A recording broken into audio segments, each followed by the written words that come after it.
So yeah, I'm Josh Waldman. I'm an associate at Wiley Ryan, a law firm in Washington, D.C., and I am going to moderate this panel with our distinguished panelists. So let each of them introduce themselves.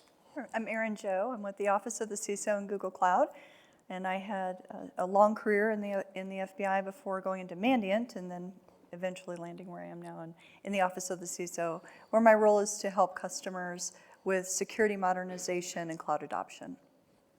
I'm Lynn Brown, also with Wiley Ryan, where I'm of counsel.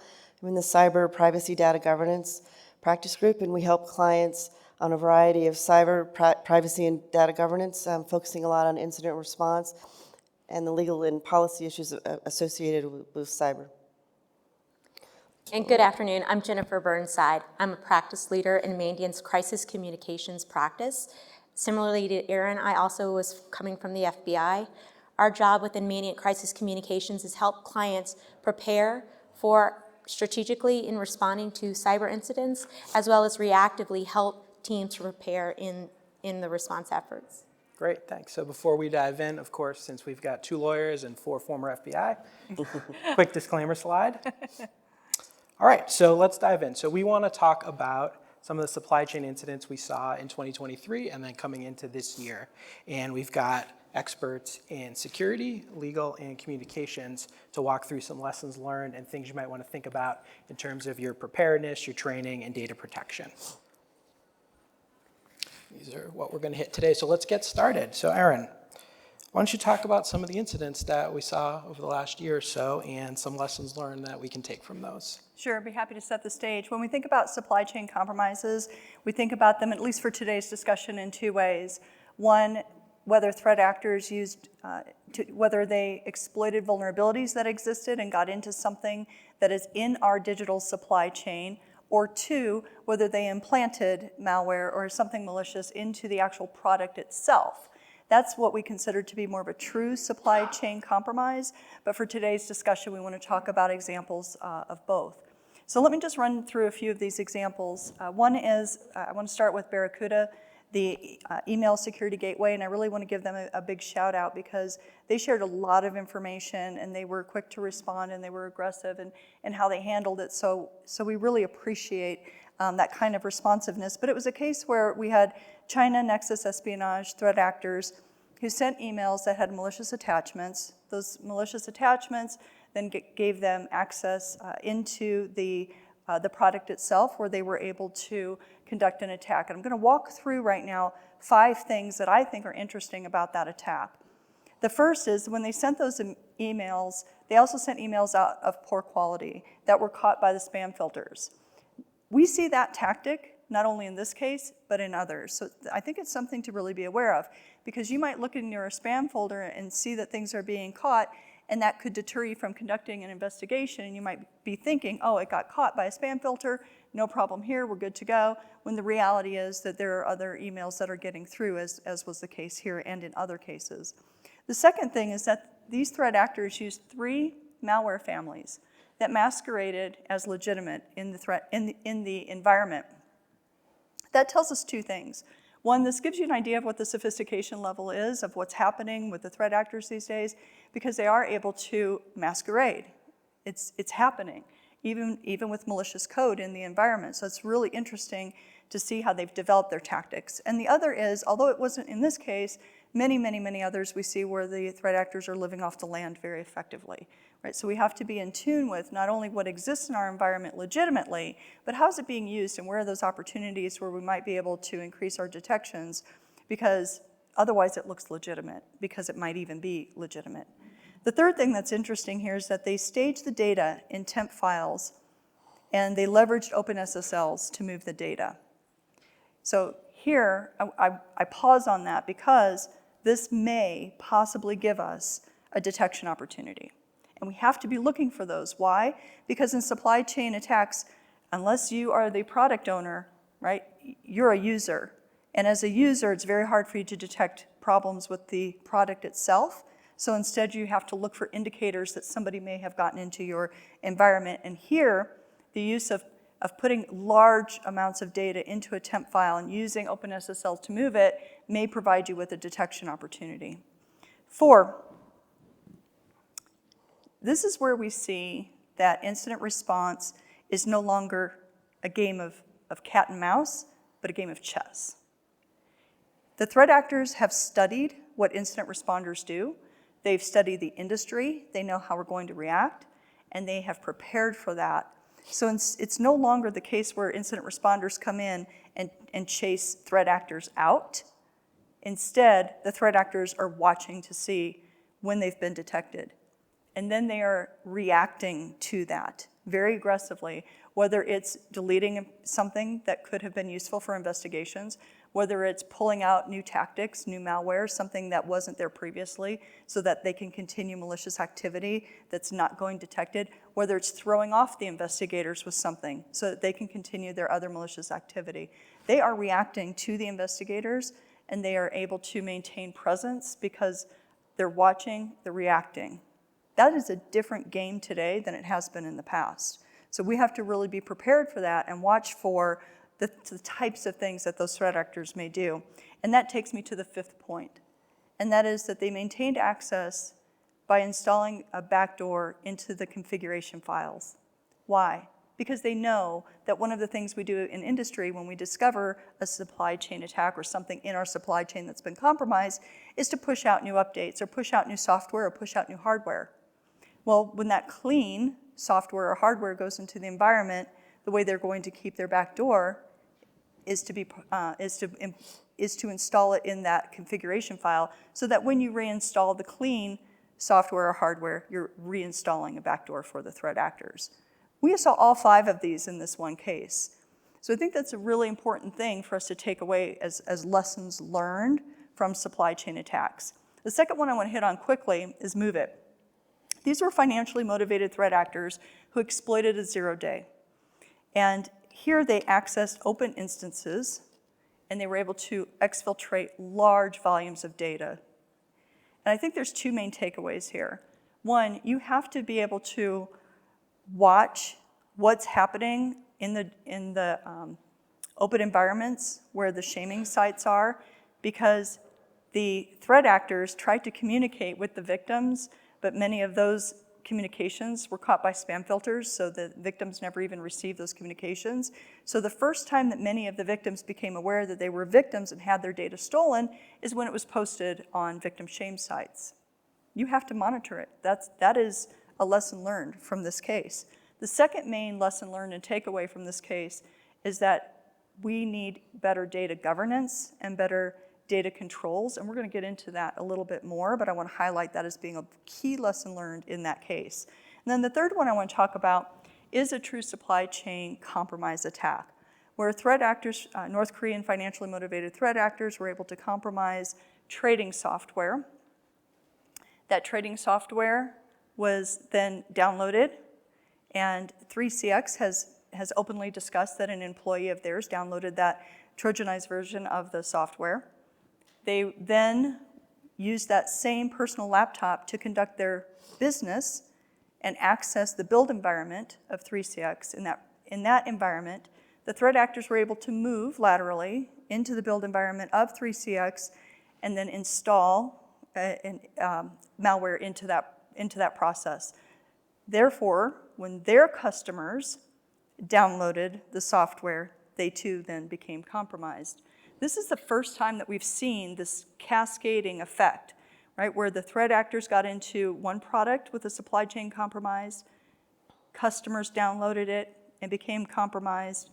Then that led to another compromise of a product that was then downloaded by more customers, right? That's a big supply chain compromise, right? We're not talking about just one simple thing. This is a very complex environment. And I think that it highlights a few key things as our lessons learned. One, bring your own device, work from home, all those things need to be examined far more carefully, and that's where a zero trust implementation is critical. We have capabilities, as do others, and I encourage you to look at them while you're here and go on the expo floor and learn more about how can I do a better job of controlling what's happening, even if it's through the browser, and then we can control who can access what from where and when in a better way to protect that environment.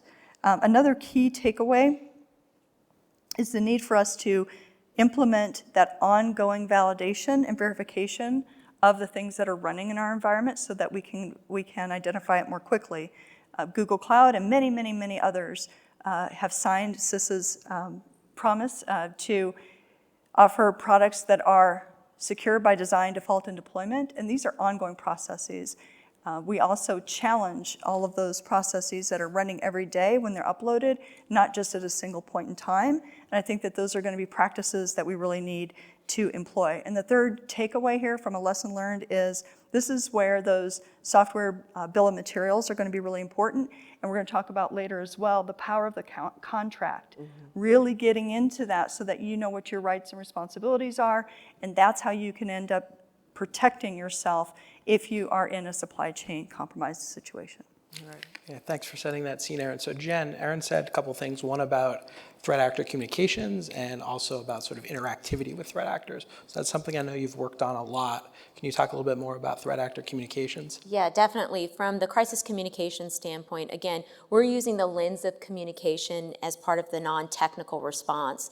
And what we're seeing are the threat actors are becoming more aggressive and more assertive, and they're definitely using the public domain in order to exert pressure on organizations. And they're also using it as an intimidation factor. I'll give you 3 specific examples.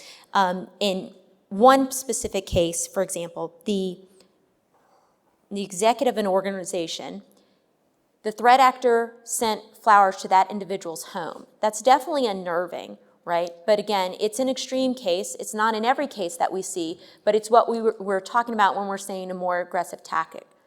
A second tactic that we're seeing, or an example, was another executive where the threat actor is phoning the individual's young son and spouse. And again, a lot of that information is being taken either from the public domain, either looking at whitepages.com or another website and scraping that information out, and then reaching out to those executives. We see it similarly also happening with board members, and especially, security leaders. The third example, just to chat on, is regarding a case where it was a SIM swap of an individual's telephone.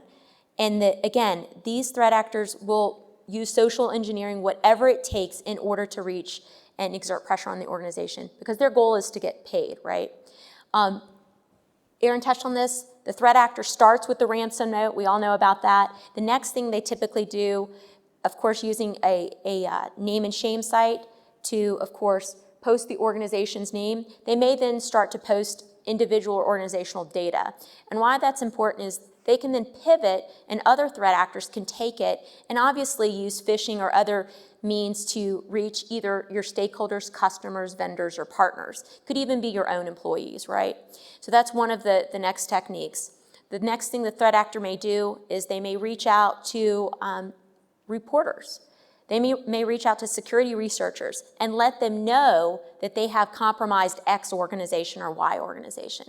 And why that's important is because, again, their game is to get paid and to put that extra pressure on the organization. And as they're starting to, again, reach out to the reporters, obviously that's going to be picked up possibly in the public domain, right, and create articles. We see a number of reporters that don't mind sharing that information out publicly. But we try not to over-rotate on the media. That's one of our big pieces of part of our practice methodology. We want to make sure we think about those stakeholders. We think about, of course, customers and vendors and partners, and warning where we can. So those are some of the tactics that we're seeing the threat actor use from a communication standpoint. Thanks. So based on some of those somewhat unnerving tactics, Lynn, what did you see from clients that you represent? How do folks react to that? What do they think about these emerging threats? I think from a legal perspective, this highlights the importance of advanced preparation, and in particular that companies understand their legal, the regulatory, and their contractual requirements with respect to vendors and supply chain. So let me break that down. First, counsel should really help clients think about their risk and their areas of potential vulnerability. And that can start with a risk assessment that's done under attorney-client privilege so that it's protected, hopefully, in any subsequent litigation. They should think about ways to enhance data protection. They should think about data governance mechanisms, including data deletion. And then with respect to the incident response plan, they should try and identify the key incident responders up front, the key stakeholders up front, and identify and then retain your outside legal counsel, your outside vendors, your outside communications specialists. Do that in advance so that when the bad event happens, you're not spending time negotiating those contracts. The key people that you need to help with your response are ready to go. And then also regularly do the tabletops. That will help to iron out some of these issues and do a revised plan under privilege as well. Second, understand the relevant government reporting obligations and their respective deadlines. If you're a publicly traded company and you have a cybersecurity incident, you're now required to advise the SEC, the Securities and Exchange Commission, of that incident within 4 days of determining that the incident was in fact material. If you're a government contractor, you're supposed to rapidly report a cyber incident within 72 hours. And under new rules that will go into effect next year by the Cybersecurity and Information Security Agency, you also have 72 hours to report a cyber incident if you're part of critical infrastructure. And then third, think about reviewing your commercial contracts. They will likely have notification obligations that will differ between them. Have that charted out in advance so that you know who you're supposed to notify, when you're supposed to notify them by. So in short, be prepared, have your plans in place, know your reporting and disclosure obligations up front before the clock starts ticking when an incident occurs. Sounds good. All right, so Erin, are there any other sort of emerging trends you think folks should be aware of? I think a lot of what we've already been hearing today, first of all, while spear phishing is probably still the most common initial infection vector out there, for the most impactful incidents that Mandiant has been responding to, it's come from exploits. So recognizing that all kinds of threat actors, not just the nation state actors, but criminal threat actors as well, are using exploits in various ways, not only directly in your environment, but then also through the things that we've already talked about in your digital supply chain. And then they're also leveraging 0 days. And last year we had a record number of over 90 that we saw being used. We went from thinking 5 0 days, 6 0 days a year were a lot, and over the last several years we've gone through over 80 in a year, over 50 in a year, and now over 90 in a year. In the last 3 years, if you add those up, that's a lot of 0 days that have been exploited. And those are just the 0 days, let alone the other types of exploits that are being used out there. So, and they're also being used against the appliances that are at the edge, where we don't have endpoint detection. So it makes it even harder for defenders, right? So these are the tactics and the emerging trends that I think are going to continue. The second thing is the aggressiveness. And I hope I'm not scooping anybody on this one, but I didn't hear it mentioned yet. But threat actors are becoming so aggressive, not only reaching out to family members, but then also reaching out to the SEC. Yes. So saying, hey, I've committed, there's been a material breach that they haven't yet reported, right? So these are very aggressive techniques that are out there that are being used by the threat actors, and the trends we believe will continue that. And then the third thing, somebody's got to say it, probably in every room today, AI. So AI is really going to be another one of those game changers and create emerging trends. We've already seen AI being used in the creation of personas, even not just in social media or in campaigns of a wide variety of kinds, but then also to create those physical simulations to be able to even secure a job. And so AI is going to be another trend-setting change in the industry. And AI is also being used to, from our perspective, we've paired up with ARPA and other organizations to be able to use our AI to try to identify vulnerabilities in open source software, and we're constantly doing that in our own environment. So we're trying to find those vulnerabilities faster before the threat actors do, but if we're using it, so will the threat actors to be able to faster, to increase the speed of their identification of those types of problems. So those are the emerging trends of interest today. Great. All right, Lynn, let's go back to you. So you previewed a little bit cyber incident reporting requirements. What else are you seeing in terms of the government expectations changing, particularly on supply chain issues? We're seeing government expectations shift from a reliance on and a predominance on public-private partnerships and sharing information and cooperation with the establishment of more minimum baseline cybersecurity requirements. So before Colonial Pipeline, that the government was focused on information sharing through the ISACs, those are still important. But last year, the White House issued a national cyber strategy where they expressly talked about a fundamental shift being needed in the way that we think about defending cyberspace, and a need to rebalance the focus of that defense from the individuals and small businesses onto those who are better prepared to share that risk and that responsibility. So again, we're seeing a greater emphasis on minimum cybersecurity requirements. So what does this mean for industry? So establishing cybersecurity requirements, mandating cyber incident reporting, and then increased regulatory requirements on critical infrastructure entities in particular.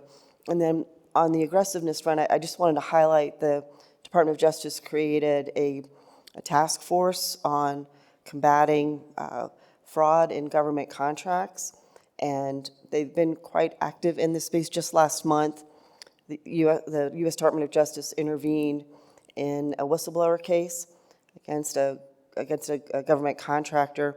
It's the first time the department has done this, so it's very significant. And they have alleged that this contractor was intentionally, willfully failing to comply with DoD's cybersecurity requirements and NIST requirements as well. The significance of a False Claims Act is that the government can recover treble damages, so 3 times the damages that the government has sustained from these violations, which when you're dealing with government contracts that are literally worth millions of dollars, I mean, you're looking at a significant monetary penalty down the road. So certainly in terms of shifting expectations, we're now seeing DOJ aggressively bring civil actions against government contractors for not adhering to DoD cybersecurity regulations. Thanks. So all of the seals we have up here are U.S. government, but Jen, let's take a global look for a minute. What are you seeing kind of internationally? Yeah, I mean, one of the big things and takeaways is the international cooperation is essential. It's paramount, right? We have a shared fate when it comes to combating both nation-state actors as well as the cyber criminals that we see. In the email security gateway case, for example, that Aaron referenced earlier, we proactively briefed, Mandy and others, briefed roughly a dozen foreign governments about what we were seeing, about the fact that they were targeting those organizations, and then we were able to enrich what we were capturing in our incident responses from, of course, their incidents. And I think that sharing of information, that sharing of IOCs and TTPs definitely makes us better in terms of our ability to respond, our ability to protect, of course, key assets. The other piece of it is the ability of foreign governments, namely through their law enforcement and their intelligence partners, working together to take legal actions. And that may come in the form of takedowns or arrest. Obviously, no better feeling than a threat actor being intimidated about traveling to the United States or leaving their own country, right, for fear of extradition. So that's, definitely a different set of circumstances for the international front. But unfortunately, even, the fact that we have these takedowns, the fact that we have these seizing of infrastructure, these threat actors reconstitute just as quickly. It's really unfortunate. So ultimately, again, working together in that shared fate. It's going to take some more work, though, right? Again, because the threat actors are constantly evolving, constantly changing their tactics. And, one of the other pieces I'll say is this definitely has changed the way even our corporations that are overseas and their willingness to share, they really want to lean in, they really want to share information, but the concern from their own countries are what are their data breach laws? So that's going to be a hard balance to strike, though, too. I want to just take a second and make the connection here between why we're talking about all this government stuff in a lessons learned on supply chain, right? And what I think was really that connective tissue for the audience is that when major breaches happen and major compromises happen, governments around the world move. And when they move, that could impact you and your organization. And so you sitting in your organizations need to be thinking about all of this in two key ways, I think. One, if you're experiencing something or if you think you may have that product or problem happening in your environment, reach out to government for assistance because they are trying to collect all the information that they can and share that back to help stop the threat and help you better secure your environment. So all this government activity can benefit you. And the second thing is, as government moves, you may want a voice in that. You know, Colonial Pipeline was referenced. That's a really important piece. I am certain that the CEO never thought that he would be testifying in front of Congress or giving input into the formulation of TSA directives, of legislation, of CISA guidance that came out that followed that incident. But he did. He found himself in that position. So we're in an environment now where every organization needs to be thinking about what is their government interaction plan and how will they engage if something occurs. And then one other point too, Erin Jo, to add to your point, is about the fact that the threat actors, an emerging trend that happened was the threat actors even changed. Pre-summer, they would stay away from targeting hospitals or sharing information about hospitals or sensitive data related to governments. What we saw in the supply chain attacks of summer 2023 is, everyone was fair game. They were not agnostic about industry or organization. So I think that, again, is key to point out. Well, just to go back, if I may, to Colonial Pipeline. After that incident, TSA utilized its authorities to issue security directives across the pipeline industry to try and address vulnerabilities, recognizing the adverse impact that kind of attack could have on supply chains and on national security and economic security. TSA has moved beyond pipelines to use similar authorities now with respect to rail and transportation, surface transportation. That's been going on for a couple of years now. What we're also hearing is that probably water and energy will be kind of the next focus of cybersecurity minimum regulations or standards set out by the federal government. So this is a trend that's sweeping a variety of different industries. Yeah, thanks, Lynn. So maybe I'll throw it back to you. So now we've heard you've got sort of an active threat environment and you've got an active government. So sort of how can companies prepare to minimize, say, legal exposure in the event of an incident? Let me just talk about risk tolerance first, because I think that's an important discussion for council to have with companies. And I think risk tolerance is also dependent on a couple different things. It's a combination of requirements, resources, and prioritization, and those can be interdependent. What your resources are may dictate what your priorities are. And in addition to trying to work through your cyber incident response plans and your crisis comms plans in advance, I mean, I think there's a couple practical things that need to be thought of. One is, what is the company's tolerance for paying a ransom demand? Is there a monetary threshold? What is the process for going through that evaluative process? What are the factors you're considering? Are you going to notify law enforcement? Are you going to try and handle it, on your own? So think about what those approval processes would be. Are you going to notify your board of directors, right? What does that look like? I think in terms of risk tolerance also is thinking again about the data governance mechanisms. Do you have a plan to reduce your data when you're no longer using it and decrease your vulnerability in that respect? I mean, effective data governance is often an important way of reducing risk. And then on the practical side, we've been talking a lot about government expectations and minimum requirements, but on the practical side, requirements are also frequently set by the insurance carriers and what they're looking for in terms of minimum cybersecurity requirements. We're seeing comprehensive questionnaires that are issued now by insurance companies, walking through the state of preparation of companies, and that's going to impact what their preparation is going to look like, what their planning process is going to look like.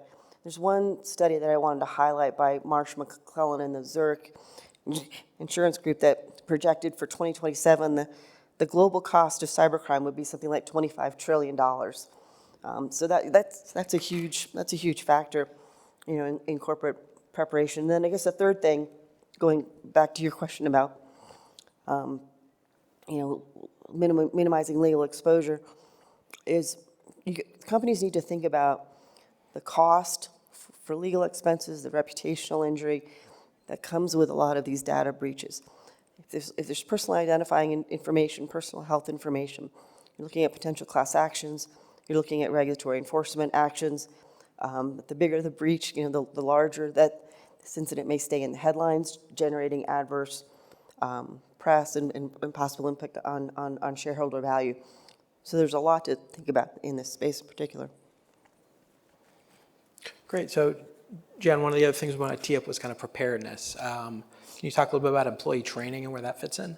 Yeah, absolutely. Again, you know, one of my key phrases is everyone has a role in security. So I'm sure many of you think technical. I also make sure the non-technical, you know, does your HR, your marketing, does everyone know their role? So what we start on is the preparedness front and thinking about what are the policies and plans that you have in place. When was the last time you dusted it off, you looked at it, you made sure you had those key contacts already outlined.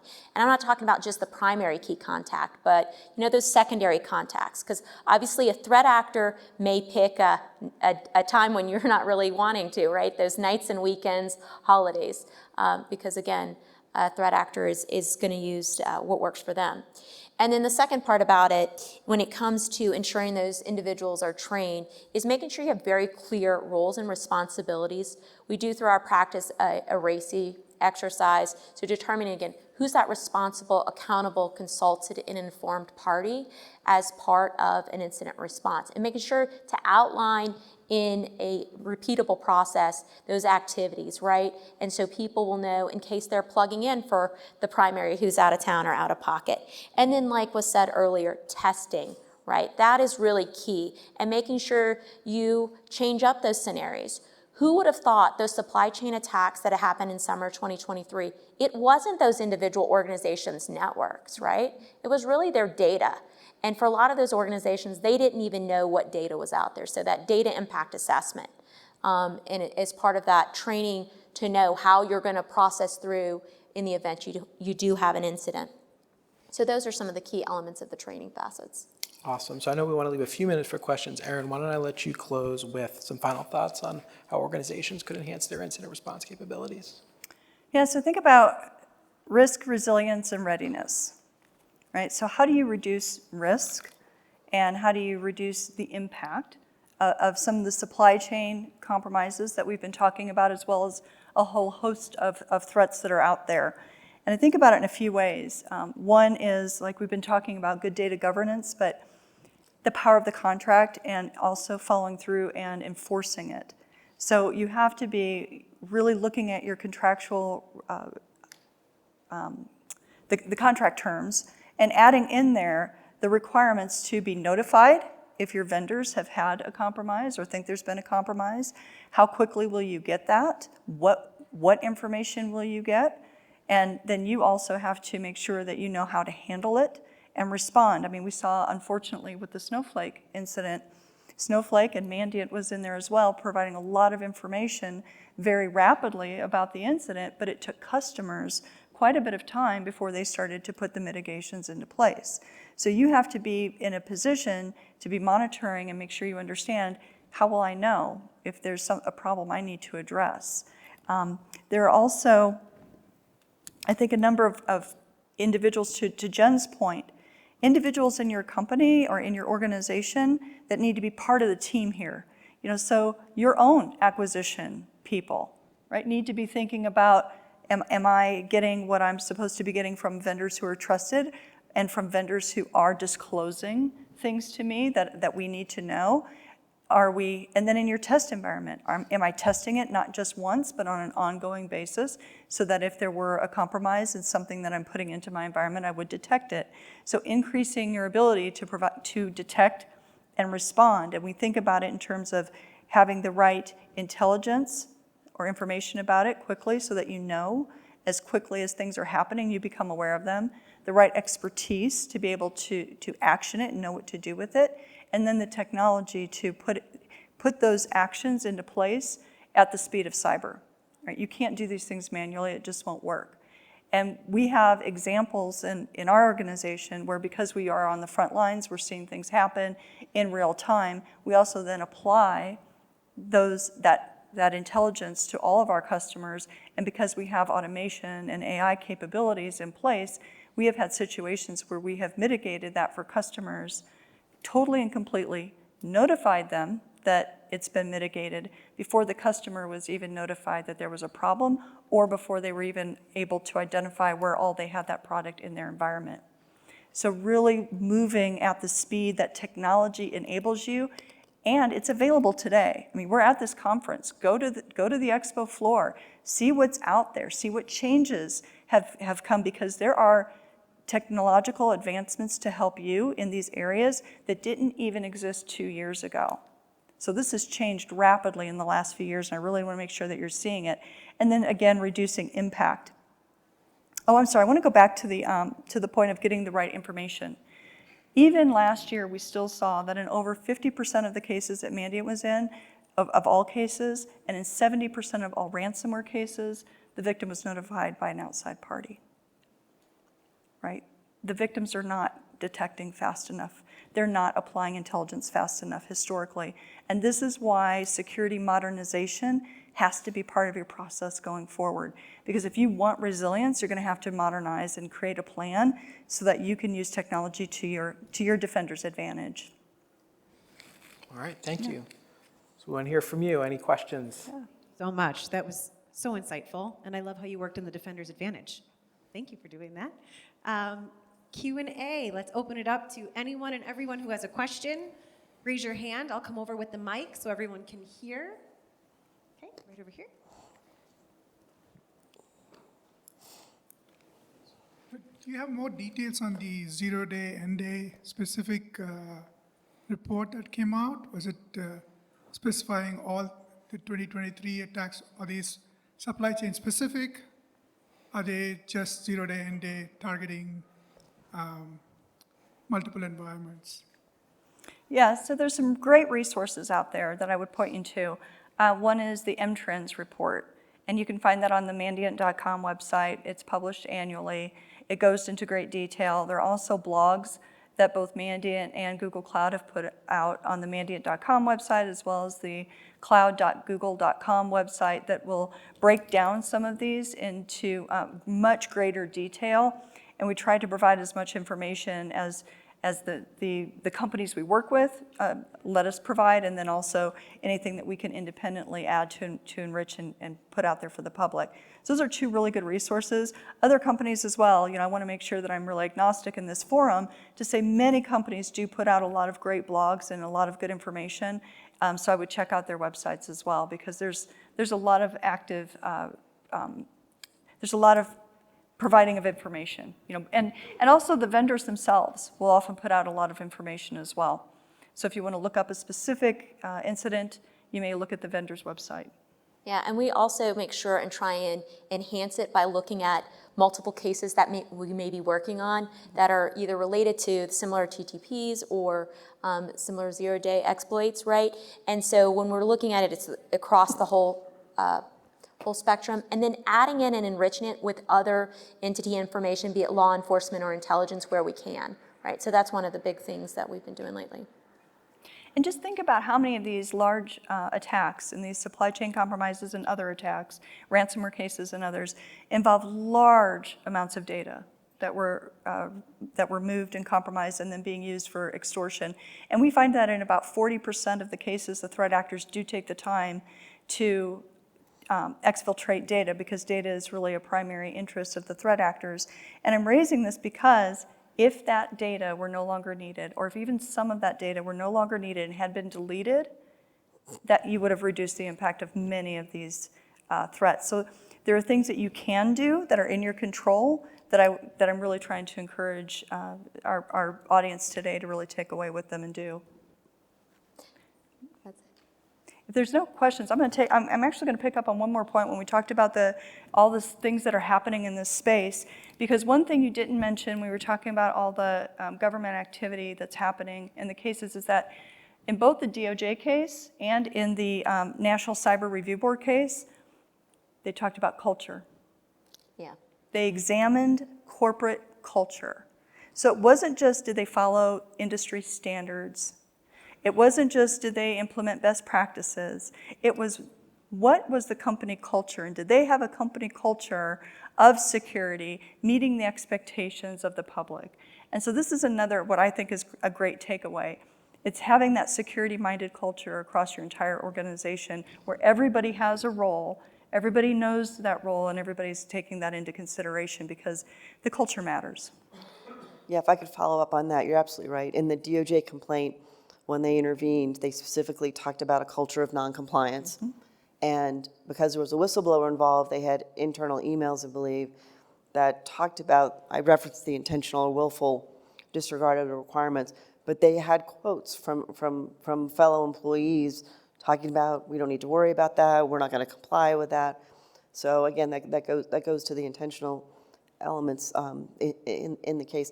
We do see that on the regulatory front, where there's a production of documents as well, that the regulators are looking at a culture of noncompliance as being significant. Which leaves me kind of one more point about, in the back of our minds as lawyers, there's always this potential for subsequent litigation, especially these high-profile breaches. And the discovery of these kinds of emails can be incredibly damaging to the company's defense down the road, which highlights the importance not only of data deletion, but of good electronic media hygiene, right? A snarky comment in the middle of a crisis may be understandable, but it's not wise. And it doesn't look good 5 years down the road when it gets produced in litigation and there are these allegations of history or culture of noncompliance that the company has to deal with. And then in terms of culture, obviously, I'm going to hit down train the human, right? 17% of those attacks we looked at in 2023 involved phishing. How simple is that, right? If we can make sure that everyone in the organization is thinking about it, they're aware of what potential trends are emerging, whether it's social engineering or ways that people are trying to compromise their own devices, right? This is important, and this is everyone's responsibility in the organization. Okay, we are at time, so last call for questions. Anyone? Okay, I think that's it. Thank you so much to all of you for the fabulous panel.